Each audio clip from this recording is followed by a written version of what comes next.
आपल्याकडे साहित्यिकांचे भाषा विषयक अनेक किस्से प्रसिद्ध आहेत. त्यातला हा एक मस्त किस्सा. एकदा नासी फडके अत्र्यांना म्हणाले, वाक्यामध्ये स्वल्पविरामाचा नक्की उपयोग काय? अत्रे म्हणाले, योग्य वेळ आली की मी तुम्हाला ते सांगेन. त्यानंतर लवकरच अत्रे फडक्यांच्या पत्नीला भेटले होते. त्यावेळेला त्यांना ते म्हणाले, मी तुझा नवरा तू माझी बायको, आपण सिनेमाला जाऊया. ही गोष्ट फडक्यांच्या कानावर आली.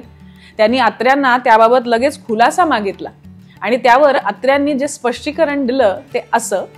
ते म्हणाले, अहो मी असं नाही म्हणालो की मी तुझा नवरा तू माझी बायको, आपण सिनेमाला जाऊ. मी म्हणालो, मी तुझा नवरा तू माझी बायको, आपण सिनेमाला जाऊया. तर हे आहे स्वल्पविरामाचं म्हणजे कॉमाचं वाक्यामधलं महत्व. वाक्याचा अर्थ दाखवायला विरामचिन्ह खरंच खूप उपयोगी ठरतात, नाही का?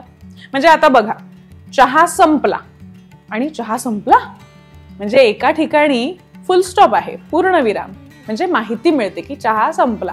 आणि दुसऱ्या ठिकाणी प्रश्नचिन्ह, क्वेश्चन मार्क, चहा संपला. पण तुम्हाला माहिती आहे का, मराठीत 19व्या शतकापर्यंत विरामचिन्हच नव्हती. मराठी भाषेत पहिल्यांदा विरामचिन्हांचा वापर कोणी केलाय माहिती? मेजर थॉमस कॅन्डी यांनी मराठीत विरामचिन्ह वापरायला सुरुवात केली. त्यासाठी विरामचिन्हांची परिभाषा हे पुस्तकही त्यांनी लिहिलं. 17 पानांचं छोटंसं पुस्तक आहे आणि त्याची लिंक मी डिस्क्रिप्शन मध्ये लिहिली आहे, त्यामुळे ते नक्की वाचा. याआधी सहसा मराठी मोडी लिपीत लिहिली जायची. त्या लिपीमध्ये विरामचिन्ह नव्हती. अहो इतकंच काय, संस्कृत मध्ये सुद्धा दंड म्हणजे पूर्ण विरामाची उभी रेख सोडली तर दुसरी विरामचिन्ह नाहीच. मेजर कॅन्डी यांनी आपल्या आयुष्याची जवळजवळ 50 वर्ष महाराष्ट्रात घालवली आणि मराठी भाषेची अनेक प्रकारे सेवा केली. म्हणजे विरामचिन्ह तर दिलेच, ते पुण्याच्या प्रसिद्ध डेक्कन कॉलेजचे पहिले प्रिन्सिपल होते. अनेक क्रमिक पुस्तकं म्हणजे टेक्स्ट बुक्स त्यांनी लिहिली. पण सगळ्यात महत्वाचं म्हणजे इंग्रजी ते मराठी हा कोश लिहिण्याचं प्रचंड मोठं काम त्यांनी पूर्ण केलं. आता या कोशाचा उल्लेख केल्यावर 2 नावं एकत्रच घ्यायला हवी. मॉल्सवर्थ आणि कॅन्डी यांनी तयार केलेला हा कोश इंग्रजी आणि मराठी भाषा शिकणाऱ्यांसाठी आजही उपयुक्त आहे. आज आपल्याला कल्पनाही नाही की या दोघांनी मराठी भाषेसाठी किती कष्ट घेतले. मराठी भाषेचे मराठी ते इंग्रजी म्हणजे मराठी इंटू इंग्रजी, मराठी इंटू मराठी आणि इंग्रजी इंटू मराठी असे कोश तयार झाले ते या दोघांमुळे.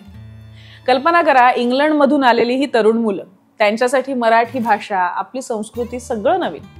पण ते या मातीत मिसळले, इतक्या लोकांमध्ये मिसळले आणि इतके की मॉल्सवर्थचा उल्लेख मोरेश्वर शास्त्री असा होऊ लागला. त्यांनी पहिली छोटी डिक्शनरी बनवली, तीच 25,000 शब्दांची होती. महाराष्ट्रातल्या अनेक ठिकाणच्या विद्वानांना एकत्र आणून त्यांनी हे काम केलं. आणि शब्द कसे निवडले याविषयी ते स्वतःच काय सांगतात बघा. We employed native scholars in several quarters of the Maratha territory to collect words, phrases and proverbs.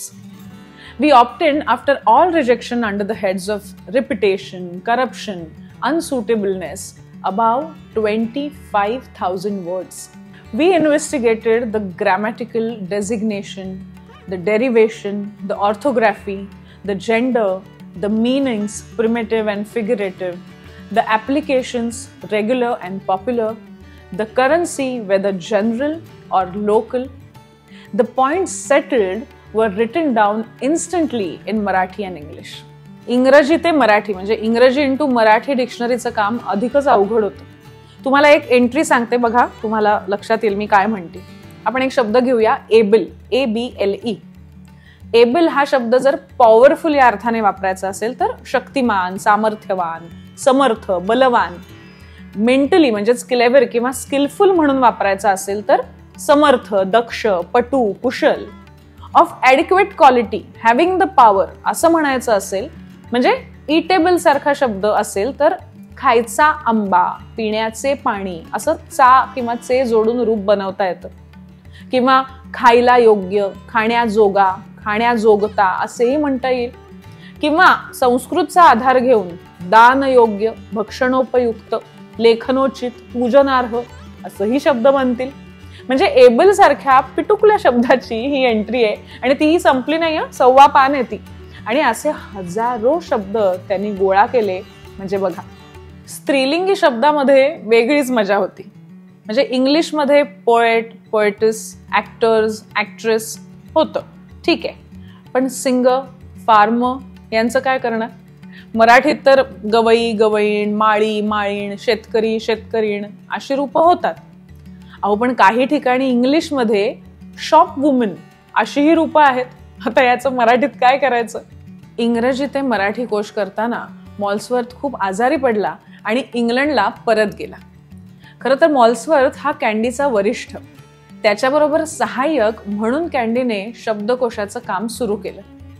आणि मॉल्सवर्थ गेल्यानंतर मग हे काम मेजर कॅन्डी यांनी पूर्ण केलं आणि तो शब्दकोश तयार झाला 60,000 शब्दांचा. मराठी भाषेसाठी हे योगदान इनक्रेडिबल आहे ना. अतुलनीय हा मराठी शब्द माहीत असूनही आम्ही शीर्षकात इंग्रजी शब्द वापरलाय. खूप जणांनी प्रश्न विचारला म्हणून थोडासा खुलासा करते.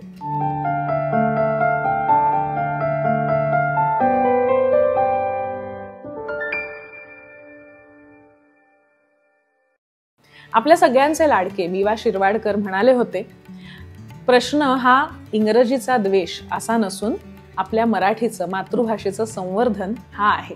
आणि जर संवर्धन करायचं असेल तर भाषा वाढायला हवी आणि ती वाढायची असेल तर ती वापरायला हवी.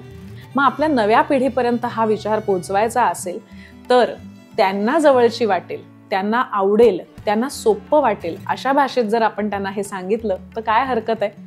आणि खरं सांगायचं तर थोडा एक तांत्रिक विषयही आहे की यूट्यूबवर कुठला शब्द आकर्षित करेल तरुण पिढीला हेही पाहावं लागतं. आणि त्याही पलीकडे जाऊन मराठीची माहिती, महती आणि श्रीमंती इतर भाषिकांनाही कळू दे. आणि म्हणून त्यासाठी कदाचित काही भाग आम्ही इंग्रजीमधूनही सादर करू.